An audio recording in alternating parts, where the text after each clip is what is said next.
નમસ્તે મિત્રો, આજની મારી વાર્તા છે અડિયો બ્રાહ્મણ. આ વાર્તા મોરારી બાપુએ તેમની રામકથામાં કીધી હતી, તે આજે હું તમને સંભળાવીશ. 5 નદીઓનો પ્રદેશ પંજાબ. ત્યાં નદી કિનારે એક સાધુ મહારાજ સ્નાન કરવા આવ્યા. ત્યારે તેમણે એક નાના છોકરાને આમ ચૂપચાપ બેઠેલો જોયો. તેનું શરીર ખૂબ ભારે હતું અને તે ખૂબ સુંદર દેખાતો હતો. સાધુ મહારાજ સ્નાન કર્યા પછી એ છોકરાને પૂછ્યું, બચ્ચા, કિસકા પુત્ર હો? તારા માતા પિતા ક્યાં છે? છોકરાએ કહ્યું, ગુજરી ગયા. સાધુને થયું કે મેં એને ખોટો પ્રશ્ન કરી દીધો. એમને પ્રશ્ન પૂછવાનું દુઃખ થયું અને એમણે પૂછ્યું, તું ક્યાં રહે છે? ત્યારે છોકરાએ કીધું કે મારું કોઈ રહેવાનું ઠેકાણું નથી. લોકો રોટલો આપે તે ખાઈ લઉં છું અને અહીં ત્યાં પડ્યો રહું છું. સાધુને એના પર દયા આવી ગઈ અને એમણે કહ્યું, તો પછી ચાલ તું મારા આશ્રમ પર, હું ત્યાં એકલો જ રહું છું. છોકરો કહેવા લાગ્યો, બાપજી, મને આવવામાં કંઈ વાંધો નથી, પણ તમે મારું શરીર તો જુઓ છો, મારું વજન ઘણું છે. સાધુ કહેવા લાગ્યા, તું શું કહેવા માંગે છે? તારું નામ શું? છોકરો કહેવા લાગ્યો, અઢિયો. હું જ્યારે જમવા બેસું છું ને તો 2.5 શેર આટાની બાટી હું એકલો જ જમું છું અને બીજું બધું વધારાનું, એટલે લોકો મને અઢિયો કહીને બોલાવે છે. સાધુ કહેવા લાગ્યા, અલ્યા ચાલ તો ખરો, આશ્રમ પર અનાજના કોઠાર ભરેલા છે અને બંને આશ્રમ પર જાય છે. ત્યાં અઢિયો ગુરુજીને કહે છે કે ગુરુજી, તમે જે કામ કહેશો ને એ હું કરી લઈશ, પણ ખાવાની બાબતમાં કંઈ ના કહેતા. મને 2.5 શેર આટાની બાટી તો જોઈએ જ, અને પછી મારો ખોરાક વધે તો એ પૂરવાની જવાબદારી તમારી. ગુરુજી, અલે તારે જેટલું ખાવું હોય તેટલું ખાજે ને. અને ગુરુજીને એની સાથે મજા આવવા લાગી. બીજા દિવસે સવારે ગુરુજી અઢિયાને કહે છે કે બેટા, આપણા આશ્રમનો એક નિયમ છે, એકાદશીએ ઉપવાસ કરવો. અઢિયો કહે છે, ઉપવાસમાં શું કરવું? ત્યારે ગુરુજી તેને કહે છે કે તે દિવસે ભોજન ન કરવું, માત્ર દૂધ અને ફળ જ ખાવાના, અને તે પણ થોડા. અઢિયો પૂછે છે, એ મહિનામાં કેટલી વાર આવે?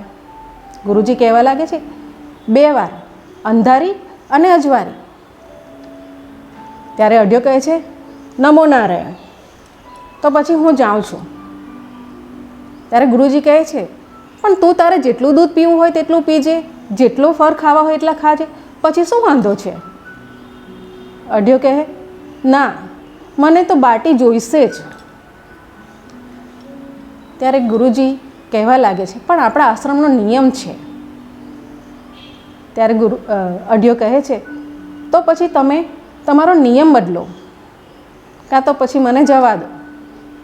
હવે ગુરુજીને અઢિયા સાથે મમતા થઈ ગઈ હતી, એટલે એમણે એને કહ્યું, ભલે બેટા, તું તારે એકાદશીએ જમજે, પણ આશ્રમમાં રસોઈ ના બનાવાય. તારે જાતે રસોઈ આશ્રમથી દૂર જઈને બનાવવી પડશે. અઢિયો કહે, ભલે, મને કંઈ વાંધો નથી, મને રસોઈ બનાવતા આવડે છે. અને થોડા દિવસ વીતે છે અને એકાદશી આવે છે. ગુરુજી તેને એકાદશી યાદ કરાવે છે. ત્યારે અઢિયો કહે છે, હા, મને યાદ છે. તે 2.5 શેર આટો ગુરુજી પાસે માંગે છે અને 2.5 શેર આટો અને એ પ્રમાણેની બધી સામગ્રી લઈ, કોથરા ભરી, વાસણ અને બધો સામાન લઈ અને તે જવાની તૈયારી કરે છે. ત્યારે ગુરુજી તેને કહે છે, બેટા, આપણા આશ્રમનો નિયમ છે, જ્યારે રસોઈ તૈયાર થઈ જાય ને એટલે સૌથી પહેલાં આપણે રસોઈની થાળ ઠાકોરજીને ધરાવવાનો અને પછી જ જમવાનો. એટલે તું પણ ત્યાં ઠાકોરજીને ધરાવીને પછી જ જમજે. અઢિયો કે, આ ઠાકોરજી કોણ? ત્યારે ગુરુજી તેને કહે છે, અલ્યા, ઠાકોરજી નથી ખબર? ઠાકોરજી એટલે ભગવાન, આપણો ઈશ્વર તો એ રૂબરૂ આવે? અઢિયો પૂછે છે. ત્યારે ગુરુજી કહે છે, અલ્યા એ રૂબરૂ ન આવે, માત્ર આપણે ભાવના કરવાની. આપણે રસોઈની થાળ પર કપડું ઢાંકી આંખ બંધ કરી 1 મિનિટ માટે પ્રભુને કહેવાનું કે હે પ્રભુ, પહેલાં તમે પ્રસાદ લો અને પછી જ અમે લઈશું. અઢિયો કે તો પછી મને વાંધો નથી. આમ કહી તે બધો સામગ્રી લઈ અને નદી કિનારે પહોંચી જાય છે અને ત્યાં તે 1 કલાકમાં સરસ રસોઈ બનાવી દે છે. અને પછી તેને ગુરુજીના વચન યાદ આવે છે, થાળ ધરાવજે.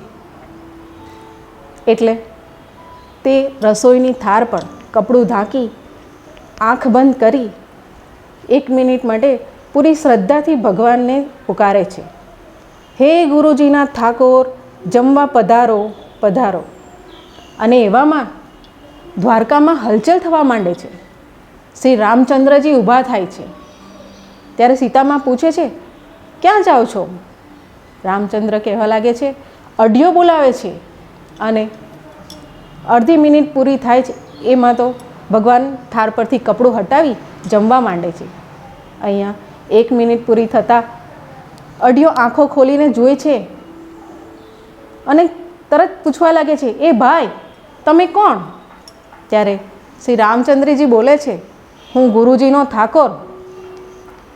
ત્યારે અઢિયો કહે છે કે ગુરુજી તો એવું કહેતા હતા કે તમે રૂબરૂ ન આવો અને તમે આવ્યા. કંઈ મર્યાદા જેવું છે કે નહીં? આમ કોઈની બનાવેલી રસોઈ પર ઝપટ મળાય? રામજીને થયું કે કંઈ બોલવા જેવું નથી, માત્ર જમી લેવા જેવું છે. અને તે રસોઈ જમી અને અંતર ધ્યાન થઈ ગયા.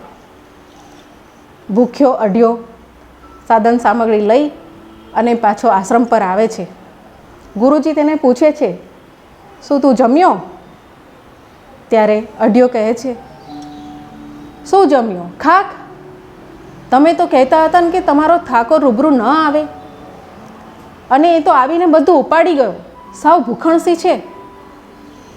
ગુરુજી કહેવા લાગ્યા, આ શું બોલે છે તું? ગુરુજીને એની વાતમાં કંઈ સમજ પડતી નથી અને અઢિયો ગુસ્સામાં જતો રહે છે. હજી તો માંડ 15 દિવસ પત્યા અને ત્યાં તો બીજી એકાદશી આવે છે. અને અઢિયો કહેવા લાગે છે ગુરુજીને, આ વખતે હું 2.5 શેર આટો નહીં પણ 5 શેર આટો આપો, પેલો તમારો ઠાકોર પણ આવે છે. ગુરુજી કહે છે, તું તારે લઈ જાને જેટલું જોઈએ એટલું. અને તે 5 શેર આટો લઈ બધી સામગ્રી લઈ નદી કિનારે પહોંચી જાય છે અને ત્યાં 1 કલાકમાં સરસ રસોઈ તૈયાર કરી દે છે. અને ફરી નિયમ પ્રમાણે કપડું ઢાંકી આંખ બંધ કરી ઠાકોરજીને પુકારે છે, હે ગુરુજીના ઠાકોર, જમવા પધારો પધારો. ત્યાં તો રામજી ઊભા થયા. સીતામાં પૂછવા લાગ્યા, ક્યાં જાઓ છો? મને પણ લઈ જાઓ. ત્યારે રામજી કહેવા લાગ્યા, ત્યાં 2 જણની વ્યવસ્થા નથી. ત્યારે સીતામાં કહેવા લાગ્યા, આપણે અડધું જમીશું. ત્યારે રામજી કહે, ભલે, પણ તારે કશું બોલવાનું નહીં. સીતામાં કે ભલે. અને બંને એ અડધી મિનિટ પૂરી થાય એ પહેલાં તો ત્યાં હાજર થઈ જાય છે અને કપડું હટાવી જમવા માંડે છે. અહીંયા અઢિયો આંખ ખોલીને જોવે છે તો સીતામાં અને તે રામજીને પૂછવા લાગે છે, ઠાકોર, આ બેન કોણ છે? ત્યારે રામજી કહે છે, મારા પત્ની. તો અઢિયો કહે છે, તો શું તમે પરણેલા છો? પહેલાં કહેવું જોઈએ ને, ખાઓ ખાઓ, તમારે ખાઓ. અને બંને જમી લે છે અને અંતર ધ્યાન થઈ જાય છે. અને અઢિયો પાછો ભૂખ્યો આશ્રમમાં પાછો વળે છે. ગુરુજીને બધી વાત કરે છે. ગુરુજીને એની વાતમાં કંઈ સમજણ પડતી નથી. અને ફરી થોડા દિવસ જાય છે અને ત્રીજી એકાદશી આવે છે. અઢિયો આ વખતે 750 શેર આટો માંગે છે. ગુરુજી કે લઈ જા ને તારે જેટલો જોઈએ એટલો. અને તે 750 શેર આટો લઈ અને આશ્રમ પર નદી કિનારે પહોંચે છે અને ત્યાં સરસ રસોઈ તૈયાર કરી દે છે. ફરી નિયમ પ્રમાણે તેના પર કપડું ઢાંકી આંખ બંધ કરી અને પ્રભુને પુકારે છે, હે ગુરુજીના ઠાકોર, પધારો પધારો. ત્યાં તો રામ સીતાને ઊભા થઈને જતા જોઈ લક્ષ્મણજી કહેવા લાગ્યા, તમે ક્યાં જાઓ છો મને મૂકીને એકલા એકલા? જંગલમાં મેં જાગી જાગીને તમારી કેટલી સેવા કરી અને હવે એકલા એકલા જાઓ છો? હું પણ તમારી સાથે આવવાનો. ત્યારે શ્રી રામજી તેને કહેવા લાગે છે કે લક્ષ્મણ, આવવામાં કંઈ વાંધો નથી, પણ તારો સ્વભાવ બહુ ગરમ છે. પેલો છોકરો ગમે તે બોલે છે. ત્યાં પૂરી વ્યવસ્થા છે, રાશન પણ પૂરતું છે, ત્રણેયને થઈ રહે એટલું ભોજન છે, પણ તારે કશું બોલવાનું નહીં. લક્ષ્મણ કે ભલે. અને ત્રણેય જણ અડધી મિનિટ પૂરી થતાં તો ત્યાં પ્રગટ થઈ કપડું હટાવી જમવા માંડે છે. અઢિયો આંખ ખોલીને જુએ છે તો સામે લક્ષ્મણ. તે ઠાકોરજીને પૂછવા લાગે છે, ઠાકોર, આ બીજો ભાઈ કોણ? ત્યારે રામજી કહે છે, આ મારો નાનો ભાઈ લક્ષ્મણ. તમે મને કહેશો કે તમારા ઘરમાં કેટલા છે, એટલે મને રાશન લાવવાની ખબર પડે. આમ તે ગુસ્સામાં કહે છે. ત્યારે લક્ષ્મણ કહેવા લાગે છે, આ કેટલો ગુસ્સો કરે છે? ત્યારે રામજી તેને ઈશારો કરે છે, કંઈ બોલવાનું નહીં, ચૂપચાપ જમી લેવાનું. અને ત્રણેય જણ ચૂપચાપ જમી લે છે અને પછી જતા રહે છે. પાછો અઢિયો આશ્રમ પર આવીને બધી વાત કરે છે. ગુરુજીને એવું લાગે છે કે આ કંઈ રમત કરે છે, એના મિત્રો આવતા હશે. અને ફરી થોડા દિવસ જાય છે અને ચોથી એકાદશી આવે છે. આ વખતે અઢિયો 10 શેર આટો માંગે છે. ગુરુજીને કહે છે કે મને 10 શેર આટો આપો, મને તો માત્ર 2.5 શેર જ જોઈએ છે, પણ પેલા તમારા આવે છે ઠાકોરના પત્ની અને તેના નાનો ભાઈ, એટલે મને 10 શેર આટો આપો. અને તે 10 શેર આટો અને બધી સામગ્રી લઈ અને પાછા નદી કિનારે જાય છે. ત્યાં સરસ મજાનો ભંડારો તૈયાર કરી દે છે અને પછી નિયમ પ્રમાણે કપડું ઢાંકી આંખ બંધ કરી ઠાકોરજીને પુકારે છે, હે ગુરુજીના ઠાકોર, જમવા પધારો પધારો. અને ત્યાં તો રામ, સીતા અને લક્ષ્મણ ઊભા થઈ જવા તૈયાર થાય છે. ત્યાં હનુમાનજી કહેવા લાગ્યા, ક્યાં જાઓ છો? મને પણ લઈ જાઓ. હે પ્રભુ, મેં તમારા માટે કેટલું કર્યું, તમારા માટે ડુંગર ઉપાડ્યો, અને હવે મને એકલા મૂકીને જાઓ છો? હું પણ આવવાનો છું. રામજી કહેવા લાગ્યા, ભલે, તું પણ ચાલ અમારી સાથે. અને આખા જંગલમાં ધૂન સંભળાવા લાગે છે, રામ લક્ષ્મણ જાનકી જય બોલો હનુમાન કી, રામ લક્ષ્મણ જાનકી જય બોલો હનુમાન કી. અને આ ધૂન અઢિયાના કાને સંભળાય છે અને તે આંખો ખોલે છે અને જોઈ છે તો હનુમાનજી. તે રામજીને પૂછે છે, ઠાકોર, આ કોણ છે? ત્યારે શ્રી રામજી બોલે છે, આ મારો સેવક હનુમાન. આ વખતે અઢિયો કશું બોલતો નથી અને કહે છે, ખાવ ખાવ, મફતિયાઓ, ખાવ ખાવ. અને બધા જમીને જતા રહે છે. પછી તે પાછો આશ્રમ પર આવે છે, ગુરુજીને બધી વાત કરે છે અને કહે છે, આ એકાદશીની તો 80ની 83, આમ કહી ગુસ્સામાં જતો રહે છે. અને વળી પાછી 5મી એકાદશી આવે છે. 5મી એકાદશીએ અઢિયો 12.5 શેર આટો માંગે છે અને એ બધું લઈ અને નદી કિનારે પહોંચે છે. ત્યાં તે નક્કી કરે છે કે આ વખતે તો મારે રસોઈ બનાવી જ નથી, અને તે કાચા સીધા પર જ લોટ, શાકભાજી, ચોખા, દૂધ બધું કાચું અને એના પર કપડું ઢાંકી અને ભગવાનને પુકારે છે, હે ગુરુજીના ઠાકોર, પધારો પધારો. અને ત્યાં તો રામ, સીતા, લક્ષ્મણ અને હનુમાન પ્રગટ થાય છે અને કપડું હટાવી જુએ છે, આ શું કાચું સીધું? રામજી અઢિયાને બોલાવે છે, અઢિયો તે આજે રસોઈ નથી બનાવી? અઢિયો કહેવા લાગે છે, આજે તો આમ જ થશે, હવેથી આમ જ થશે. તમારા નાના ભાઈને કહો કે લાકડા લઈ આવે અને પવનપુત્રને કહો ફૂંક મારીને અગ્નિ પ્રગટાવે અને તમારા ધર્મપત્નીને કહો કે તે રસોઈ બનાવે અને તમે એમની મદદ કરો. અને રસોઈ તૈયાર થઈ જાય ત્યારે મારા 2.5 સેર પૂરતી થાળી અલગ કરી અને પછી જ જમજો. ત્યારે સીતામાં કહેવા લાગે છે, જવા દો ને. ત્યારે રામજી કહેવા લાગ્યા, ના દેવી, આ વખતે તો આપણે રસોઈ બનાવવી જ પડશે. આપણે એની 4 વખતની રસોઈ ખાધી છે.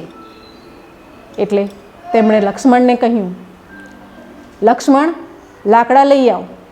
લક્ષ્મણ લાકડા લઈ આવે છે. હનુમાન ફૂંકણી ફૂંકે છે અને સીતામાં ભાખરી બનાવે છે અને શ્રી રામ એમની મદદ કરે છે, ભીંડો તોડે છે. અને જ્યારે બધી રસોઈ તૈયાર થઈ જાય છે ત્યારે શ્રી રામ અઢિયાને બોલાવે છે. અઢિયો કહે, પહેલાં મારી 2.5 સેર આટાની થાળી અલગ કરો. ત્યારે રામજી કહેવા લાગે છે, અઢિયા આમ રસોઈના ભાગલા ના પડાય, પહેલાં આપણે ઠાકોરજીને ભોગ ધરાવવો પડે. ત્યારે અઢિયો કહેવા લાગે છે, ઠાકોરજી કોણ? રોજ રોજ તો તમે પોતે તો આવીને જમી જાઓ છો, હવે બીજું કોણ? ત્યારે રામજી કહેવા લાગે છે કે તારા ગુરુજીનો ઠાકોર હું છું ને, એવો મારો પણ ઠાકોર છે, તો શું એ આવવાના છે? ત્યારે રામજી કહેવા લાગે છે, અલ્યા એ ન આવે, પણ અમારો પણ કોઈ નિયમ તો હોય ને, એટલે તો પછી જલ્દી કરો. અને રામજી, સીતામાં, લક્ષ્મણ અને હનુમાનજી રસોઈની થાળી પર કપડું ઢાંકી આંખ બંધ કરી ઠાકોરજીને પુકારે છે, હે ઠાકોરના ઠાકોર પધારો. ત્યાં તો હિમાલય હલવા લાગ્યો અને શંકર ભગવાન ઊભા થયા. એમને ઊભા થઈ ભવાનીમાં બોલ્યા, ક્યાં જાઓ છો તમે? ત્યારે શંકર ભગવાને કીધું કે મારા ઠાકોરે આજે ભંડારો કર્યો છે. તો ભવાની કહેવા લાગ્યા કે હું પણ આવું. અને એમને જતા જોઈ ગણપતિ કહેવા લાગ્યા, ક્યાં જાઓ છો તમે બંને? હું પણ આવવાનો. તો ભવાની કહેવા લાગ્યા, હાલ દીકરા તું પણ ચાલ. અને ત્યાં તો કાર્તિકેય પણ ઊભો થયો, તો તું ચાલ કાર્તિકેય. અને મહાદેવની ભૂત પ્રેતની આખી જમાત ભંડારામાં ઉપડે છે. અઢિયો જુએ છે દૂરથી કે આ બધા કોણ છે. અને શ્રી રામચંદ્રએ શંકર ભગવાનનું સ્વાગત કરે છે અને પાર્વતીમાં બધાને પંગતમાં પીરસવા માંડે છે. પછી અઢિયાને પણ બોલાવે છે. ત્યારે અઢિયો કહેવા લાગે છે કે આજે મારી 11સ છે. જ્યારે ભવાનીમાં બધાને પીરસે છે અને જ્યારે છેલ્લું કોરિયા જેટલું બાકી રહી જાય છે ત્યારે અઢિયાને કહે છે, અઢિયાની કે ચાલ દીકરા. અઢિયો કે ના, આજે તો મારી 11સ છે. ત્યારે રામચંદ્ર કહેવા લાગે છે કે અઢિયા, તારી રસોઈ તો અમે ખૂબ ચાખીએ, તું અમારી રસોઈ તો ચાખ. ત્યારે ખૂબ આગ્રહ પછી અઢિયો તૈયાર થાય છે અને એક કોળિયો ચાખે છે. ત્યાં તો અઢિયાની ભવની ભૂખ ભાંગે છે. એને કંઈ અલગ જ દેખાવા માંડે છે. તે શ્રી રામને કહેવા લાગે છે કે ઠાકોર તમે અને ઠાકોરના ઠાકોર તમે જો અહીંયાથી ગયા છો તો તમને રામ દુઆ છે. ત્યારે રામજી કહેવા લાગે છે, પણ શું કામ? ખબરદાર જો તમે અહીંથી ગયા છો તો. અને અઢિયો આશ્રમ પર દોડીને જાય છે અને ગુરુજીને કહેવા લાગે છે, ગુરુદેવ ગુરુદેવ, કેટલા વર્ષોથી તમે ઠાકોરજીને ભોગ ધરાવો છો, કોઈ દી ઠાકોરજી રૂબરૂ આવીને જમે છે ખરા? હાલો આજે ઠાકોર પણ જમે છે અને ઠાકોરનો ઠાકોર પણ જમે છે. ત્યારે ગુરુજી કહેવા લાગે છે, દીકરા મારી મસ્કરી ના કર. ત્યારે અઢિયો કહેવા લાગે છે, બાપજી હું ખોટું નથી બોલતો. તમે મોકો ન ચૂકો ગુરુદેવ, બસ એકવાર મારી સાથે ચાલો. અને ગુરુજીને થાય છે કે આ અઢિયો કંઈક સાચું કહી રહ્યો છે અને તે એમની સાથે જવા તૈયાર થાય છે. અને જઈને જુએ છે તો ઠાકોરનો ઠાકોર સાથે જમતા હતા. પંગત પાડી છે બધાની અને જોઈને આશ્ચર્ય થઈ જાય છે. તે કહેવા લાગે છે કે ભલે હું કથાકથિત ગુરુ છું, પણ આટલા વર્ષો થઈ ગયા મેં કદી આવો નજારો નથી જોયો. અઢિયા તે આજે મને મારી સામે મારા હળીને પ્રગટાવ્યો છે. આમ કહી તે પહેલાં શ્રી રામ કે શંકર ભગવાનને પગે નથી લાગતા, પણ અઢિયાને પગે લાગે છે. તો મિત્રો, મારે માત્ર એટલું જ કહેવું છે કે ભગવાન તો આપણા બધામાં જ વસે છે અને એ જાણે જ છે કે આપણો ભાવ પ્રભુ માટે અને પ્રભુની બનાવેલી સૃષ્ટિ માટે કેવો છે. એટલે માત્ર બાહ્ય દેખાવ કે આડંબર કરવાનો કંઈ જ અર્થ નથી. માત્ર શુદ્ધ ભાવનાની જરૂર છે. ધન્યવાદ.